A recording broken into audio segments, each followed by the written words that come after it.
Our Chief Meteorologist joining us now with the forecast, and we're talking about the weather that's going to be changing after a couple of pretty nice days, but it's going to get wet, right? Yep, the sky's looking pretty friendly tonight, but we are going to see one more attempt at winter this weekend. In fact, we're going to see two of them. We've got a frontal boundary moving through on Saturday, and then we're going to tap into yet another atmospheric river early next week. Let's not get ahead of ourselves. Let's enjoy what we have tonight. Very different from what we were experiencing last night. You notice that cloud cover really filled in on schedule today, right around midday, and what that did is kept us from cooling as efficiently as we did last night, and winds calm. Remember, we had that northerly breeze last night that was really adding a little extra chill to a night that really didn't need much help. Big picture on the GOES 17 satellite showing that cloud cover continuing to fill in, and a bit of a mess out there. You remember last night it was a little bit better defined, but basically what we're looking at here is a frontal boundary that again will push through on Saturday. I'll show you that in a moment, and then a weak atmospheric river. Again, not particularly well organized, but enough to create some flooding concerns for us early next week. So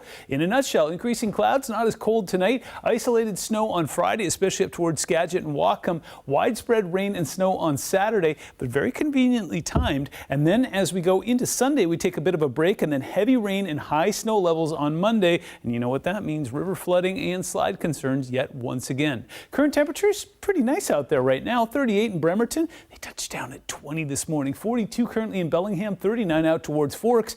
They touched down below freezing last night as well. Taking a look at the future as we put that into motion for you, we will see some moisture that will make its way into the mountains as snow. Good stuff there. Snow levels will be down about 2,500 feet. This is 11 a.m., so it will be good for the weekend, folks that are heading up to Stevens Pass and Baker. Round 2 moves through later in the day, and then by Saturday at 3 p.m. we see some heavy rain. You see those dark colors there with some yellows embedded in there. That's going to be moving our way on Saturday afternoon. So if you want to get something done on Saturday morning, you're perfectly fine, but by the time we get to the dinner hour, it's going to be widespread rain that will be heavy at times all the way up and down the Puget Sound, and that snow will fire up in the mountains as well. Have you ever wondered why the wind comes out of the south or southwest even though the storm's coming in from the northwest? Well, it's because of the low pressure. We've talked about this before. That counterclockwise flow pulls that air up from the south and west. We're going to have the low press right over top of us, and that's going to bring in some heavy rain that will taper off on Sunday. This is dinner time on Sunday night, and here comes that next delivery on Monday.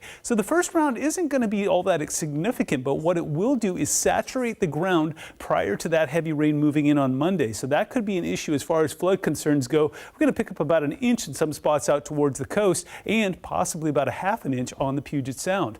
Take a look at snow levels, not particularly dramatic, but as we see them rise up to about 4,000 feet on Monday, that could be a problem. In the meantime, we'll have some great snow for our friends this weekend, and then another delivery moving through early next week. 7-day forecast shows us in the mid-30s overnight tonight, low 50s tomorrow, and a mostly cloudy day. Heavy rain on Saturday, heavy rain on Monday, and showers Tuesday, Wednesday, and Thursday.